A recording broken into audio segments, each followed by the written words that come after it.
Сәлем достар, арнама қош келдіңіздер. Біз бүгін тауық етінен осындай керемет кешкі ас дайындайтын боламыз.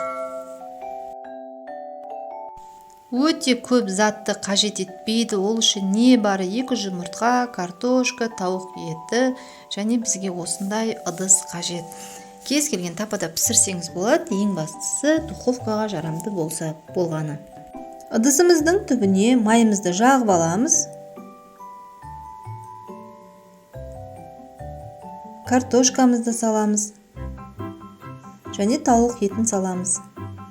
Мөлшерін өзіңіз қалауыңызша салсаңыз болады. Ыдысыңыздың көлеміне қарай 2 жұмыртқаға 2 қасық сметана саламыз, специя, тұз, қара бұрыш салам. Бұл жерде сметана емес, сливки немесе майонез салсаңыз да болады. Сосын осылай жақсылап араластырып, картошкамыздың үстінен толықтай құйып шығамыз. Осы жерде сіз қызанақ немесе пияз турап салып жүрсеңіз өте керемет болады.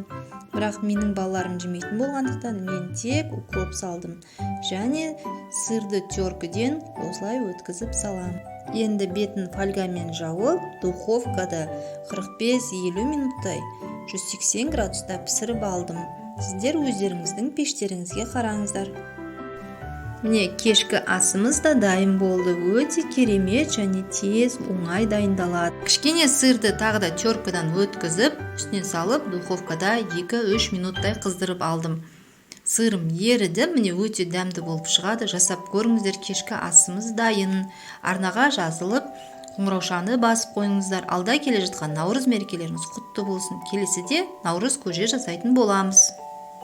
Келесі видеоны жіберіп алмаңыз үшін арнаға жазылуды ұмытпаңыздар. Сау болыңыздар. Үлкен рахмет.